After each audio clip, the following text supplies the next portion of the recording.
तमाम देखने और सुनने वालों को मेरी तरफ से अस्सलाम वालेकुम। मेरा नाम है मोहम्मद हुमायूं रहमान और आप सब देख रहे हैं the hidden chapters YouTube channel. नाज़रीन इकराम, हर साल दुबई एयर शो के अंदर दुनिया के सबसे जदीद और ख़तरनाक जंगी तैयारे आसमान पर अपनी ताकत का मुजाहरा करते हैं। लेकिन 2025 के एयर शो में एक खबर ने पूरे खिते की तवज्जो को अपनी तरफ खींच ली है। थंडर जेट्स, जो कि बेसिकली एक लोअर बजट के जेट्स कंसीडर किए जाते थे, उनको खरीदा जा रहा है अब पाकिस्तान के दोस्त ममालिक की तरफ से, और इस चीज़ की बाकायदा मंजूरी भी दे दी गई है। ये मुल्क है कौन? क्या ये वाकई में मुत्तहिदा अरब अमारात है? और इस मायदे का असल मतलब क्या है? आज की इस डॉक्यूमेंट्री में हम इन तमाम कहानी का जायजा लेंगे। चलिए इस वीडियो को स्टार्ट करते हैं। तो नाज़रीन इकराम, दुबई एयर शो वो जगह है जहाँ पर सिर्फ जहाज़ नहीं उड़ते बल्कि ताकत, सियासत और अस्करी ताल्लुकात भी यहाँ होते हैं। पाकिस्तानी स्टॉल्स पर इस साल गैर मामूली रश देखा गया और पहली मरतबा इस सतह पर मुकम्मल तकनीकी खसूसियात के साथ पेश हुआ JF-17 ब्लॉक 3।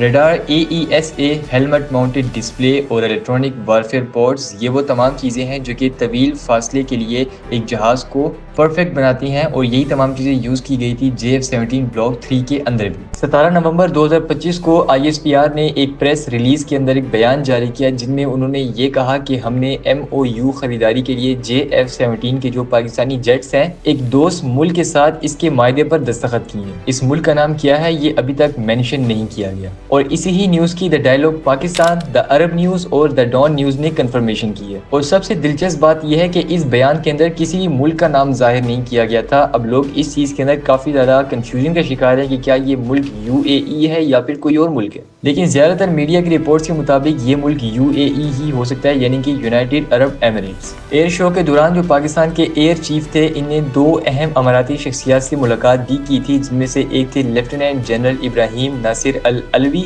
और सेकंड थे यहाँ पर मेजर जनरल राशिद मोहम्मद अल शमसी। तो लोग इसी बात को बतौर प्रूफ सामने रखकर ये कह रहे हैं कि हो सकता है कि मुमकिन खरीदारी के लिए जो बातचीत है वो इन्हीं दो लोगों से की हो, और हो सकता है कि जो पाकिस्तान के JF-17 के जेट्स हैं ये इन फ्यूचर इन्हीं को ही बेचे जाएं। अगर हम बात करें कि JF-17 के अंदर लोगों का इंटरेस्ट इतना ज़्यादा पैदा क्यों हो रहा है, तो इसके पीछे बेसिकली 4 रीज़न है। सबसे पहला रीज़न है यहाँ पर कीमत, कि इसकी जो प्राइस है ये बहुत ही ज़्यादा कम है। अगर मैं यहाँ पे कंपैरिजन करूँ तो यहाँ पर जो अमेरिका का F-35 जेट है, इसकी प्राइस है 90 मिलियन कम अज़ कम, और ज़्यादा 128 मिलियन। अगर मैं बात करूँ इंडिया की राफेल जेट की तो उसकी प्राइस है $110 मिलियन। अगर मैं बात करूँ यूरो फाइटर जेट की तो उसकी प्राइस है $100 मिलियन। लेकिन अगर बात करें पाकिस्तान की JF-17 ब्लॉक 3 की तो उसकी कीमत है कम से कम $25 मिलियन और ज़्यादा $30 मिलियन। ये जो JF-17 के ब्लॉक 3 जेट्स हैं, इनकी कीमत बाकी जेट से 3 टाइम्स कम है, यानी कि 3 गुना तक कम है। नंबर 2 रीज़न यहाँ पर यह है कि ये फौरी दस्तयाब होता है, यानी कि आप जैसे ही इसको ऑर्डर करेंगे फ़ौरन से आपके पास डिलीवरी के लिए पहुँच जाता है। आपको किसी भी किस्म के एक्स्ट्रा वेट करने की ज़रूरत नहीं है, आप जस्ट पेमेंट करें और ये आपके पास डिलीवर हो जाएगा। नंबर 3 है यहाँ पे इलाकाई खतरात, जो कि बेसिकली UAE के लिए फौरी दिफाई ज़रूरियात पैदा करती है, और ईरान की बढ़ती हुई ताकत और जदीद जहाज़ों की जो मौजूदगी है इसकी लिहाज से जो खौफ है इसको कम करती है। और नंबर 4 पर है यहाँ पे स्ट्रेटेजिक एहतमाद। पाकिस्तान और UAE की जो ताल्लुकात हैं ये काफ़ी टाइम से बहुत ज़्यादा अच्छे चलते आ रहे हैं, और इसलिए UAE ने फैसला किया है कि वो जो जेट्स है इनको खरीदेगा पाकिस्तान से। इसी ही वीडियो के अंदर मैं अगर बात करूँ कि पाकिस्तान के JF-17 ब्लॉक 3 जेट्स की खसूसियात क्या हैं, तो उनमें से नंबर 1 पर यह है कि इसके अंदर लगाया गया है AESA रडार सिस्टम, जो कि एक वक्त में 15 टारगेट्स को एक साथ देख सकता है और 15 टारगेट्स को एक साथ निशाना भी बना सकता है। इसके अंदर मिसाइल PL-15 का सिस्टम भी यूज़ किया गया है, जिसके ज़रिए जो इसके अंदर जो मिसाइल यूज़ होती हैं उनकी रेंज कम से कम 200 किलोमीटर और ज़्यादा 300 किलोमीटर है, यानी कि 200 से 300 किलोमीटर की रेंज के अंदर अगर कोई भी एरिया है तो इतनी दूरी से भी जो जेट है ये इसको निशाना बना सकता है। नेक्स्ट है यहाँ पर कि इस जेट के अंदर जो इलेक्ट्रॉनिक वारफेयर हैं ये भी यूज़ की गई हैं, जिसका मतलब है कि डिजिटल फ्रीक्वेंसी होपिंग भी इसमें यूज़ की गई है, एक्टिव जैमिंग को भी, यानी कि जो रडार सिस्टम है इसको ब्लॉक करने का सिस्टम भी इसके अंदर है। और इसी के साथ साथ अगर कोई और जेट JF-17 को ट्रैक करने की या इसका पीछा करने की कोशिश करता है तो जो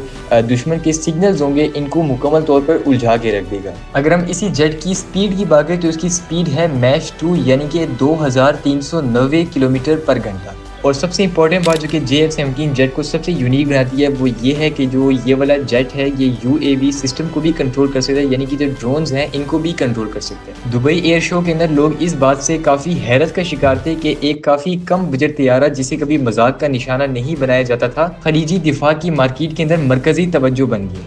दुबई एयर शो के अंदर इसी ही चीज़ ने लोगों को काफ़ी हैरत में डाला कि एक ऐसा तैयारा जो कि काफ़ी ज़्यादा कम बजट है, जिसका कभी कोई क्रैश रिकॉर्ड भी नहीं है, जिसने हर महाज के अंदर काफ़ी अच्छी कारकर्दगी दिखाई है, आज इसी ही जेट ने खलीजी दिफाई मार्केट के अंदर मरकजी तवज्जो हासिल कर ली। और इसीलिए जो पाकिस्तान के ISPR है, इन्होंने साइन किया है MOU, और MOU का मतलब होता है कि हम इस चीज़ को बेचने के लिए तो रेडी हैं, लेकिन फ़िलहाल जो तकनीकी तफसीलात हैं और जो कीमत है और जो डिलीवरी शेड्यूल है, ये अभी तक हतमी नहीं हुआ। यानी कि सिर्फ एक और स्टेप तक वेट करने की ज़रूरत है और बाद में जो ये जेट होगा ये बेचा जाएगा UAE जैसे ममालिक को। और अगर इसी ही MOU को पाकिस्तान फॉलो करते हैं तो इसमें पाकिस्तान का फ़ायदा बहुत ही ज़्यादा है। अगर हम बात करें मुआशी फ़ायदे की, तो पाकिस्तान को इससे कम से कम मिलेंगे $600 मिलियन और ज़्यादा $1.2 अरब। इसी के साथ साथ पाकिस्तान के लिए जो मजीद ममालिक का दरवाज़ा है वो भी खुल जाएगा, यानी कि अगर पाकिस्तान में जेट्स बेचता है UAE को, तो इन फ्यूचर बाकी मुल्क भी खरीदेंगे। लिहाजा करते हैं अब इस वीडियो का इख्तिताम। ये कहानी सिर्फ एक तैयारी की नहीं, बल्कि पाकिस्तान की दिफाई सनत की कामयाबी और खित्ते के इस बढ़ते हुए असर की भी है। दुबई एयर शो 2025 पाकिस्तान के लिए एक तारीखी मौका रहा और पाकिस्तान इसके अंदर कामयाब भी हो गया। अगर आपको आज की वीडियो पसंद आती है तो इस वीडियो को लाइक करके चैनल को सब्सक्राइब लाजमी कीजिएगा। मैं आपसे मिलता हूँ फिर किसी और वीडियो में, तब तक के लिए अल्लाह हाफिज़।